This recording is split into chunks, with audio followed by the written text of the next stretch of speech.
Hello! Bienvenue dans une nouvelle vidéo des couleurs du mois et cette fois-ci on se retrouve pour les couleurs du mois de février. Pour rappel, les couleurs du mois c'est une série de vidéos dans laquelle je présente tout ce que j'ai aimé et tout ce que j'ai découvert au cours du mois. Donc ça peut être des livres, des jeux de société, du matériel créatif ou encore des artistes qui m'ont inspiré. En bref, c'est vraiment tout ce qui a fait les couleurs de mon mois. Le mois de février passe toujours hyper vite et j'ai l'impression de pas avoir grand chose à vous montrer et pourtant j'ai fait des belles découvertes. Comme d'habitude, j'aime bien commencer par mes lectures, donc voici ma seule et unique lecture du mois, c'est Keleana ou Le Trône de Verre selon l'édition que vous avez, et celui-ci c'est le tome 3 de la saga. C'est la première saga écrite par Sarah J. Maas. Je ne vais pas vous faire le résumé de ce tome là parce que ça vous spoilerait pas mal de choses, mais je peux au moins vous dire ce que j'en ai pensé. Et j'avais adoré les premiers tomes, déjà le tome 1 et le tome 2, j'avais vraiment adoré l'histoire. Ça m'avait vraiment donné envie de continuer la saga, et ce tome 3, j'ai l'impression que l'histoire elle a pris un nouveau tournant et je n'arrivais pas à sortir de cette lecture. J'y pensais H24 et ça c'est vraiment le synonyme d'un très gros coup de cœur. Donc j'ai vraiment envie de poursuivre la suite. Là j'ai fait une petite pause en commençant Alchemist et je vous en parlerai certainement dans la vidéo des couleurs du mois prochain. Mais vraiment ça a été un gros coup de cœur. J'ai adoré le développement du personnage de Keleana. J'ai aussi adoré rencontrer de nouveaux personnages et j'ai vraiment l'impression que ce tome pose des bases pour la suite et je pense vraiment que la suite va être épique. Voilà, j'ai vraiment trop hâte, j'ai adoré cette lecture, je ne peux que recommander. Avant Le Trône de Verre, j'ai lu ACOTAR il y a des années maintenant, de Sarah J. Maas, la même autrice, et c'est vraiment ce qui m'a remise à la lecture, c'est ce qui m'a redonné la passion de la lecture en fait, et je pense que c'est le cas pour beaucoup de gens. Mais attention, parce qu'il y a une grande différence entre ACOTAR et Keleana,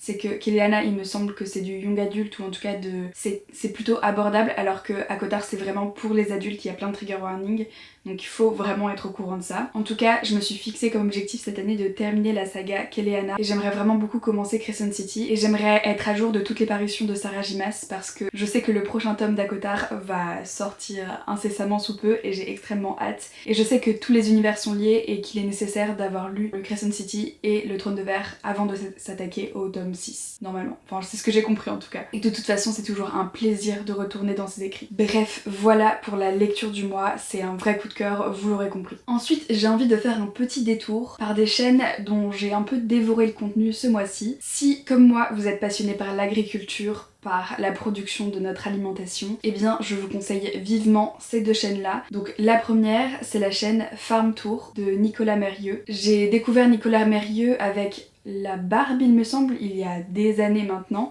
J'adorais ce qu'il faisait déjà à l'époque, et c'est vrai que depuis ces dernières années je l'ai moins suivi, et c'est une personne dans les commentaires qui m'a conseillé d'aller faire un tour sur sa chaîne Farm Tour, et je la remercie grandement parce que j'ai trouvé son contenu très inspirant. En fait il va à la rencontre d'agriculteurs un peu partout en France pour nous montrer toute la diversité de méthodes de production, et je trouve ça très inspirant. Donc si c'est quelque chose qui vous intéresse, n'hésitez pas à regarder ces vidéos qui sont hyper abordables et ma foi très enrichissantes. Ensuite, la deuxième chaîne que j'ai à vous conseiller dans le domaine de l'agriculture, c'est Vers de Terre Production. Alors je trouve que toutes les vidéos ne sont pas aussi accessibles que Farm Tour par exemple. Cette chaîne elle a vraiment été créée pour les agriculteurs, aussi pour les étudiants et pour tous les passionnés d'agroécologie, et l'objectif c'est de comprendre le fonctionnement des sols, et on va dire que les grands thèmes principaux c'est le fonctionnement des sols, c'est aussi la mise en place de pratiques agroécologiques, c'est la présentation de fermes pionnières, mais il y a également des formations, des cours complets gratuits en ligne. Au mois de février j'ai regardé beaucoup de leurs vidéos et j'ai énormément appris, et ça m'a permis de me remettre à jour sur certains sujets, donc je suis très contente. Donc voilà, si vous êtes passionné d'agriculture, d'agroécologie, ou tout simplement que c'est quelque chose que vous ne connaissez pas du tout mais qui vous intéresse vraiment beaucoup, eh bien je vous conseille ces deux chaînes, Farm Tour et Vers de Terre Production. Si vous y jetez un coup d'œil, n'hésitez pas à me dire ce que vous en avez pensé. Et d'ailleurs, si vous avez d'autres chaînes à me conseiller dans le même esprit, je suis preneuse. Comme tous les mois, j'aime beaucoup mettre en avant une musique qui m'a vraiment accompagnée pendant le mois, une musique qui représente un petit peu le mood du mois.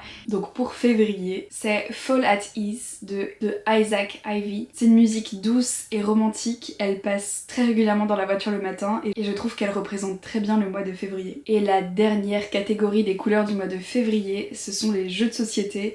Et ce mois-ci, on a pas mal joué, on en a découvert beaucoup, que j'ai vraiment adoré et dont j'avais vraiment envie de parler. Donc on va commencer par le plus gros, c'est ce beau bébé, le destin de la communauté de l'anneau, le Seigneur des Anneaux. J'ai plusieurs jeux le Seigneur des Anneaux parce que j'adore cet univers, j'en ai parlé plusieurs fois déjà sur cette chaîne mais vraiment c'est un de mes univers favoris. Les mécaniques de ce jeu sont pensées de manière très intelligente par rapport aux références en fait que ça fait dans l'univers de Tolkien, dans les livres, et honnêtement c'est un très gros coup de cœur. C'est des parties qui sont honnêtement assez longues, j'en ai fait qu'une moi personnellement pour le moment, mais il a suffi d'une partie pour me convaincre, donc voilà. Je voulais absolument en parler. Si vous aussi vous êtes fan du Seigneur des Anneaux, franchement foncez. Et si vous n'êtes pas fan du Seigneur des Anneaux, c'est quand même un très beau jeu avec des belles mécaniques et je pense vraiment que ça peut plaire à tout le monde. En tout cas si vous aimez les gros jeux où il faut réfléchir. Peut-être petite précision tout de même sur les règles ou en tout cas sur la manière dont se joue ce jeu. L'objectif c'est d'aller détruire l'anneau avec Frodo et Sam dans le Mordor, de passer à travers les Nazgûl et tout ça en étant aidé de nos chers compagnons de la communauté de l'anneau. Donc globalement c'est ça en très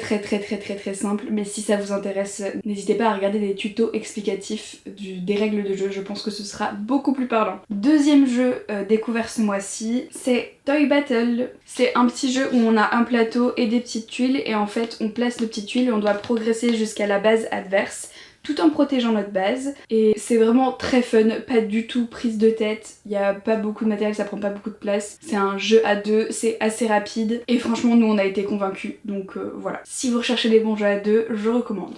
Et le dernier jeu dont je voulais vous parler ce mois-ci, que je ne possède pas malheureusement, c'est Courtisan. J'y ai joué chez des amis et franchement je me suis éclatée, je trouve que c'est un jeu vraiment génial. J'ai vraiment adoré ce jeu parce qu'à la fois on doit optimiser la strat pour avoir le plus de points pour nous et en même temps on met des bâtons dans les roues de nos adversaires et ça franchement j'adore. Du coup il y a un petit peu d'interaction. Je vais essayer de détailler un petit peu. En fait il y a un plateau au centre avec différentes familles royales et on va avoir des cartes en main correspondant à chacune de ces familles, et l'objectif c'est à notre tour on a 3 cartes. On en garde une pour nous, on en donne une à quelqu'un d'autre et on en met une sur le plateau central. Donc celle qu'on va disposer dans le plateau central va définir si la famille est en disgrâce ou en grâce, et du coup nous fait perdre des points, nous fait gagner des points selon ce que l'on a nous posé sur notre table. Voilà, donc si on a de la famille bleue et rouge, on veut que ces deux familles soient en grâce et pas en disgrâce, donc on va essayer d'arranger le plateau pour que ça fasse comme ça. Et en même temps, si la famille verte elle est en disgrâce, bah on va essayer de donner du vert aux autres